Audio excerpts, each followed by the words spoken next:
Tigers are incredible animals. They are totally awesome. They've existed for millennia, a long, long time before humans were on Earth. They've evolved, they're evolutionary distinct to become this incredible animal that you see in front of you today.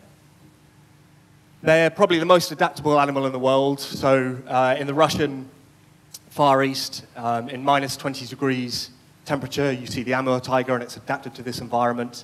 To the tiger in the Bangladesh Sundarbans, it's this mangrove, swampy ecosystem, completely different environment, and it survives there. Right down to Indonesia, in Sumatra, the Sumatran tiger, which is, survives in a tropical rainforest. These are completely different environments with different prey, different habitat, different weather systems. You love tigers. We know that because Animal Planet gave a survey, asked 70,000 people about their favorite animal. Tigers are far more loved than any other animal. And it's because of their aesthetic and intrinsic beauty. They're also so culturally important.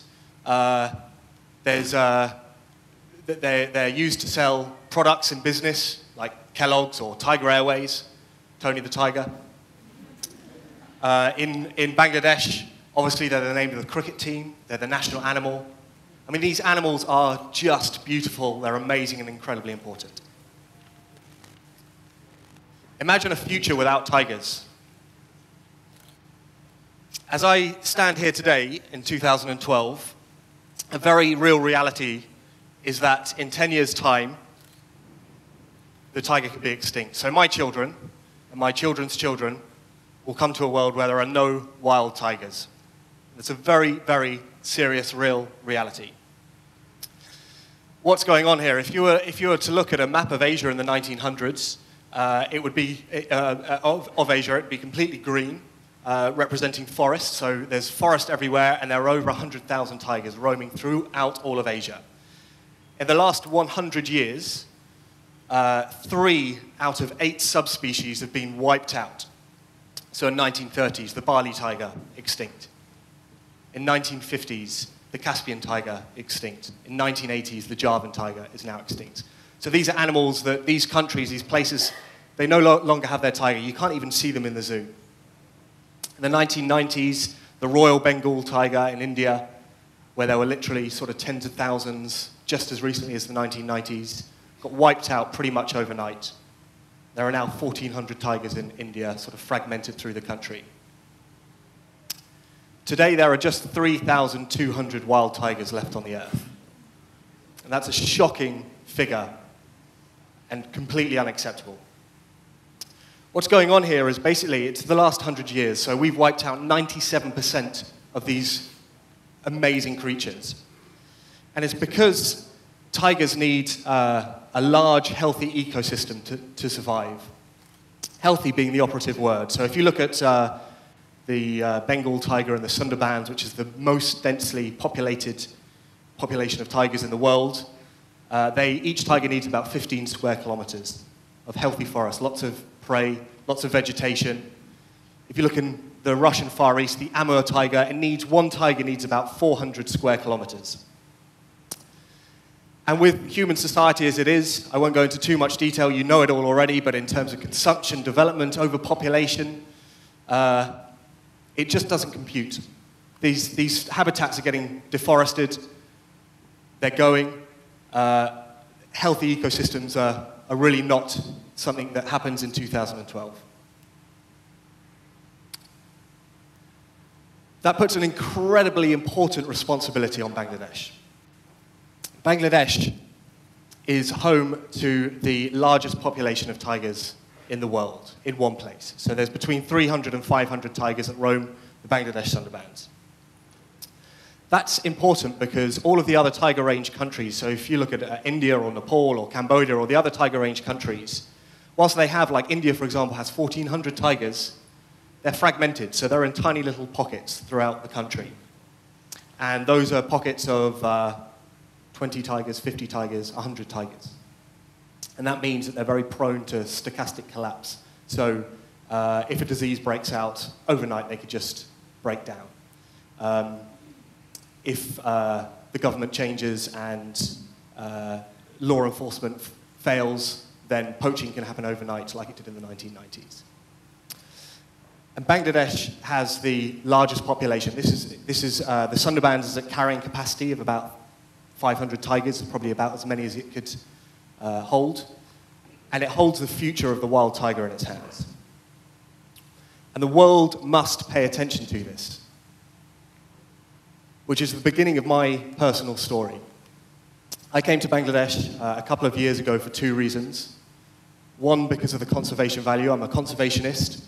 I realized how important this population of tigers is and that there's not really anything happening. Not a huge amount is happening, and my help was needed. And the second reason is that it's the world's best kept secret.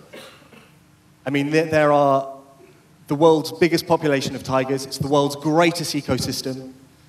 Along the lines of what Micah was saying earlier, in terms of the Royal Bengal tiger and Bangladesh, it's just so hidden, and the world needs to pay attention. And I wanted to be part of raising the profile of the tiger. So I started thinking how I could do that, and one way to do that is by holding a challenge event. And a challenge event is fairly standard. It's traditionally you climb Mount Kilimanjaro, or you run a marathon, or you bike across India. It's nothing particularly remarkable. But I wanted to create something, and it's all for fundraising to support. But I wanted to create something that was remarkable, that would make people turn their heads to see Bangladesh as a tiger nation. So me and my colleagues started brainstorming what kind of challenge event could we do in Bangladesh? Raise money, raise profile, show the world Bangladesh as a tiger nation. So I started combining some of my passions. I love to cycle. Obviously, I love tigers. And I wanted the challenge event to involve the Tiger Project, and so people can get involved with the Tiger Project. And I love Bangladesh. So again, Mikey said this so well earlier, but my perceptions before I came to Bangladesh was disease, corruption, poverty, all the things that's in the international media. In fact, my father, when I told him I was coming to Bangladesh, he's an unemotional man. He broke down into tears and genuinely thought I wouldn't come back alive.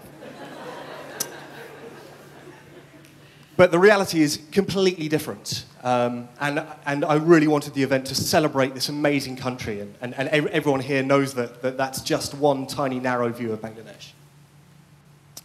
So we came to thinking, how amazing would it be to develop an event in Bangladesh with rickshaws? It's the perfect machine. It's using pedal power. It's totally iconic of the country. There's rickshaw art, which is a whole genre into itself. It's eco-friendly. Two people can ride on a rickshaw, so how better to do something challenging when you've got a teammate behind and then you can swap every 5 or 10 or 1 kilometer. It's a perfect machine to do this challenge event. So we got to thinking about, okay, so let's set up a rickshaw challenge. So step one, we started looking at a route. We spent months poring over maps. We got cycling experts in. We looked at north to south, east to west. What are the best roads? How can we incorporate the Tiger Project? Then we looked at the rickshaw.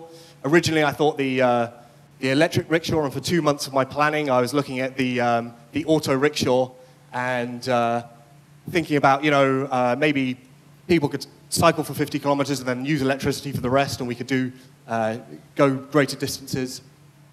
The electric rickshaw, I found out about 2 months later, was outlawed in Bangladesh. Even though it's all over the country, it's actually illegal. So back to the drawing board, started replanning the route, looking at customizing a traditional rickshaw, because I wasn't letting go of the idea of a rickshaw, and started building a prototype. So the first time in the world looking at a geared rickshaw. And then I decided to test the rickshaw. The prototype wasn't ready, so I went out on just a normal traditional rickshaw into Dhaka And it was the most insane experience, and it spurred me on to carry on with this event, because if you have any ounce of adventure in you, this country is just such a lot of fun. It's like when I went out, it's like being an Olympic athlete, and people just cheering and coming up to me and shaking my hand. This chap here I thought was going to punch me in the face, and then put his hands around me, shook my hand and said, "What an honor it is that you're in my country." Turned a corner and I came face to face with an elephant. Just an amazing experience.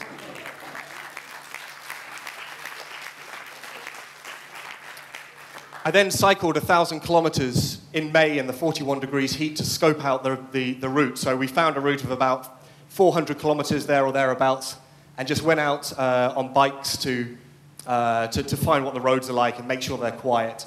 And again, it just inspired me as to what an incredible event this can be. It was this road here, this brick lane, this brick road.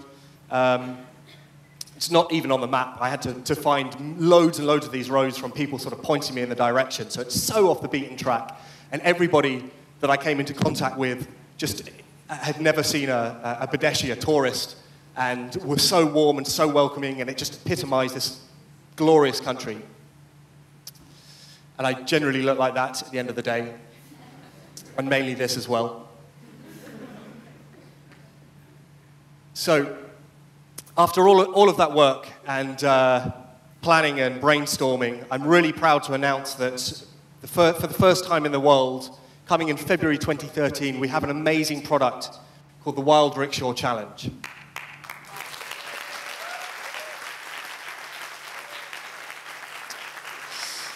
And the event is this: we're asking heroes, people who love tigers, or people who just want an adventure in a place like Bangladesh, or athletes, anyone who wants to come over to, within Bangladesh and internationally, to come and cycle on a rickshaw 400 kilometers through the country. We're going to customize rickshaws. I wish I had a photo of a customized rickshaw for you, but I don't. The first prototype, let's be honest, was a disaster.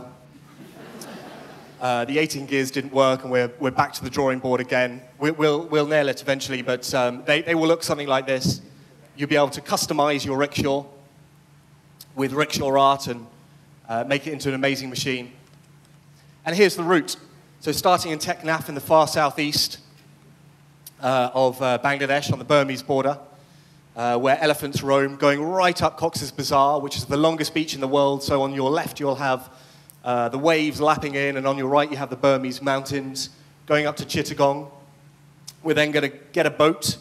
We're chartering a boat going right across the Bay of Bengal, where potentially you can see whales and dolphins. Then into Port Barashal, and then into these beautiful brick roads that I was showing. It's 3 days going through these amazing brick roads. And then finishing up in the heart of the Tiger Project, so into the Sundarbans with the project. That's something really unique about the event as well, is that these other challenge events, they're organized by different companies, and you don't get any interaction with the organization. With this, we'll go straight into the heart of the Tiger Project. These are just some of the photos I took on my journey, just to kind of epitomize what the journey will look like. There are no cars, there are no lorries, just three-wheeled motorized machines, people staring and laughing and wanting to talk. The most beautiful countryside as well. It really is the heart of Asia. I've been to so many places in Asia, and Bangladesh is truly one of the most stunning countries on this continent. So, my call to action is, tigers might go extinct in 10 years. That's a very, very real reality. Bangladesh holds this future, the future of the wild tiger in its hand with the largest population. Unless we don't do something now, that will happen. And I ask you, people in Bangladesh, people internationally, to sign up to the Wild Rickshaw Challenge, to put tigers on the map in Bangladesh, to save the Royal Bengal tiger in Bangladesh. Thank you.